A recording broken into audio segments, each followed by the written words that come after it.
Hello, people. This is going to be the second time I make the video. Actually, the first time. Because I didn't start it the first time.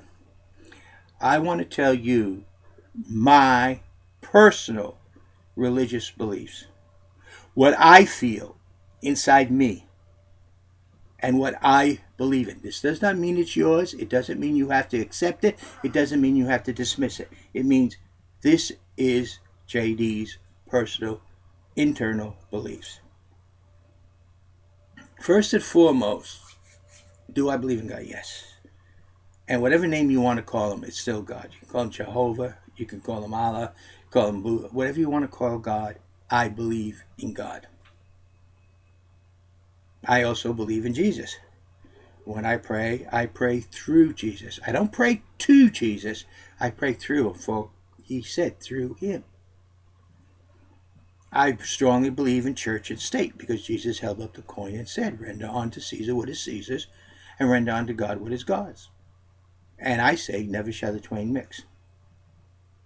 But now, the question is, what is it that makes us different than the rest of every single creature, living creature, plant or animal? Every one of them eat, and when they eat, they tend to kill. Even vegetarians, I'm sorry, but I truly believe that a plant has some feelings. We can't understand them or hear them express it, but you can do certain things and plants will move certain ways because they have feelings. We just don't understand them. So when you eat a corn on the cob, you're eating baby corns.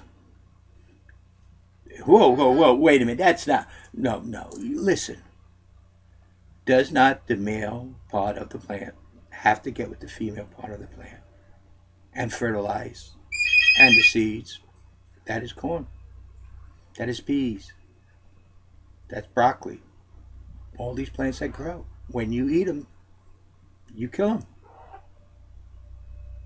Fish, because you don't understand their pain. Some people who say they eat fish and vegetables, fish still feel, they still die. Just like the animals. So then, what is it that really makes us, in my opinion, different than all these? Because we do the same thing. We eat and we produce waste. We grow. We think like different animals think. But we think beyond. Well, what makes us think beyond existence? And this is what God gives us. This is what I feel that God gives us. Purpose. I believe that God, to make us different, has given us purpose. And that purpose is what drives us to do better than we did before. Like me. Okay, purpose. Coco, shut up. Purpose is my grandmother, when she was a young girl, after World War I, my grandfather's family, Italian family, went over and bought her. They paid cash for her, brought her back to the States, lied about who she was.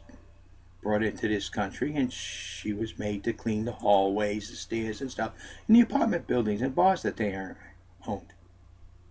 Never got paid. She didn't need money. She just went around. But my mother, who was my grandmother's daughter, was taken out of school in 3rd grade and put in factories, taking shoes and putting them in boxes. Never had anything more than a 3rd grade education. That may be one reason why I was a foster child. Also, my uncles, well, they were my grandfather's sons, and he was an Italian. Hey, they had privileges you wouldn't believe. And even though my mother seen the injustice between her brothers, and the other families, she still loved my great-grandfather, with all her heart, and did so much to try to please him. But that's part of my life. What I say now is, what I do today, does it make worthwhile of everything my grandmother, who was a slave in this country, my mother, who was taken out of school in third grade and started working, worthwhile? Do I live my life to make their suffering worthwhile? Because without their suffering, I wouldn't be here. Now, my beliefs are very strong. Let me give you one example. One time Jesus got frustrated, and they kept talking about heaven, heaven, heaven. And he says, heaven was created for the angels. They are the servants of God.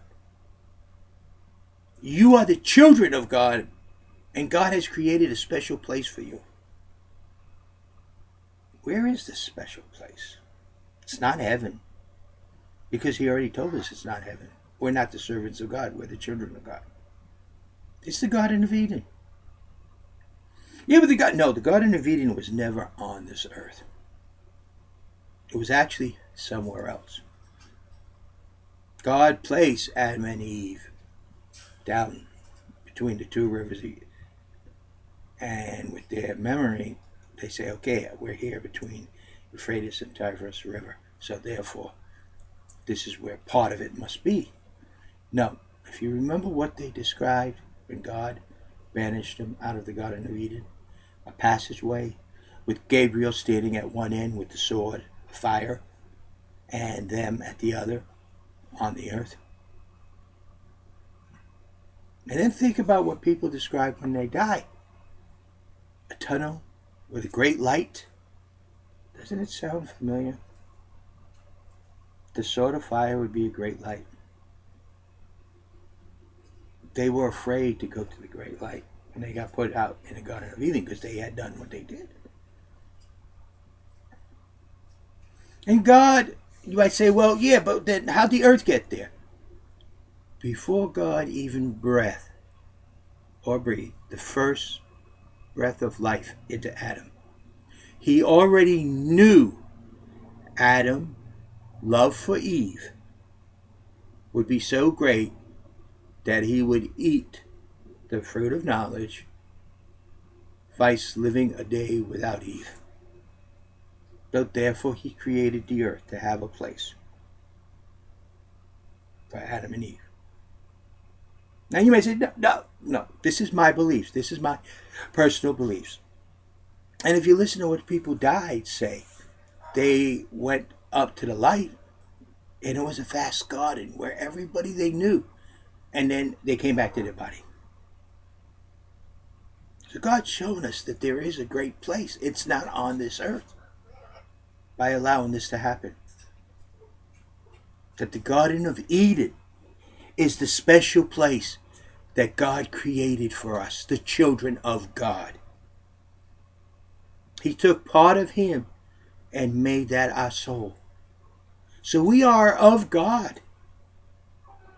Our soul is of God. And it's the most beautiful thing you could ever see. But that is neither here nor there. But these are my personal beliefs. Now, what about dealing with the rest of the world?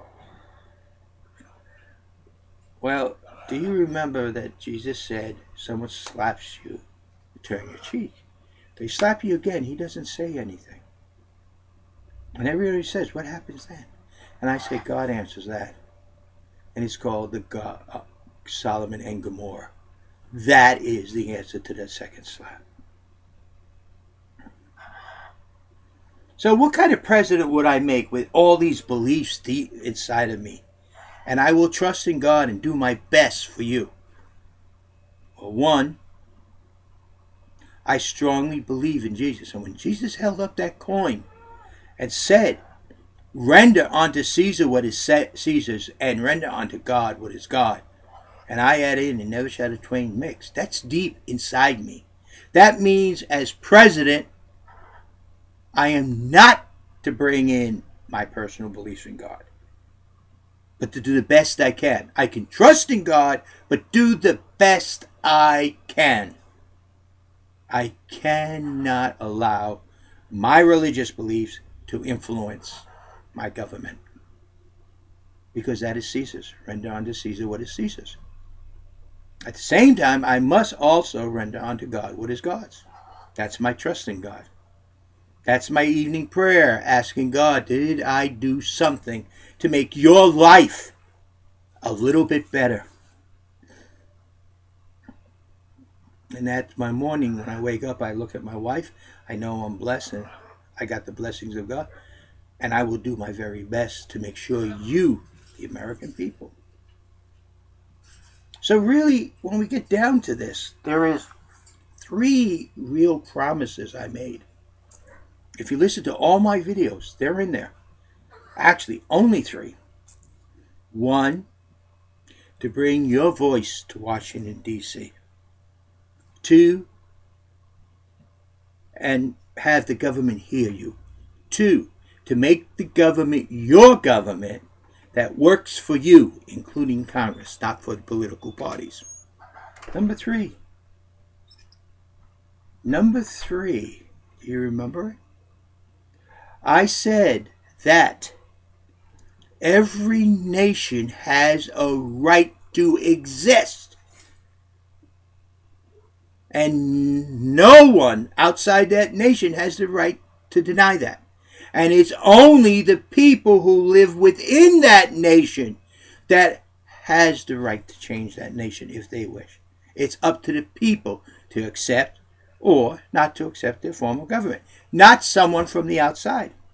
So what does that mean? That means I will defend the right to exist of North Korea and South Korea. And if North Korea and South Korea wishes to join together, that will have to be done by the people inside North Korea and South Korea. Not the United States, not the UN, not China, not Russia, not another country. It's up to those people because it's their country. Just like the United States is our country. And that we, as the United States, has to respect the sovereignty of all these nations of the world. It's not our job to change their government. Heck, right now we can't even get an honest president with all the lies he's putting out. And this denial of leadership. He is denying leadership day in and day out. He said, I didn't know. Instead, I have the responsibility and I shall take care of it. It is my fault. So there's what my whole rest of my life is built on when I become president. Bringing you to Washington, D.C., have your voice heard, each and every one of you. Have Congress work for you and no one else. And to respect every nation, whether we agree or disagree to their political structure. It's not our choice. It is the choice of the people within that country. Do you realize how many wars we would have been out of if they would have followed that policy? Vietnam would never have happened. Iraq would never have happened. Afghanistan would have been a lot different. Afghanistan would have happened.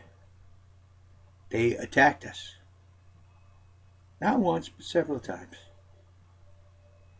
And I would have ended the problem with the first attack on the Twin Towers. Twin Towers would be standing because there would be no Afghanistan and no Al-Qaeda with the first attack.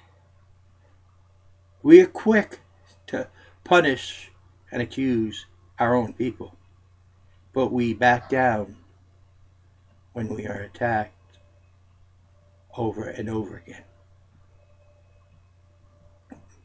So there's my 3 promises, world, people of the United States. 2 of them dedicated to the people, 1 of them dedicated to the world. And that's the way it should be. And understand my personal belief is very strong with God, and I feel God has given us the gift of purpose in life, And that is what makes us different from all the other creatures. It's how we use that purpose that matters. You could call it other things, but this is what I call it. And that's my personal belief. So this is JD telling you a little bit about JD. And notice I'm still repeating the same promise. I will be a leader. I know what leadership is. I will accept the responsibility, and that is something that is very important in leadership. Look at our president who has no idea what leadership is. First 4 years, everything was Bush's fault. Bush, Bush, Bush, Bush. Now he's in his last term. It's everybody else's fault. Not his. It's other faults, other faults, other faults. And you got the Republicans and Democrats fighting among each other, and he's a Democrat. And how dumb could he have been? He had the perfect opportunity to extend the delay, let the Republicans think they won, they get what they needed, he could fix the program. But no, he gives out a bunch of lies. And then they're saying he misworded. A lie, miswording is a lie. If I tell you something and misword it and promise you it, and it doesn't happen, that's a lie. Especially when I repeat it over and over and over and over again. To the point. Non-truth is a lie.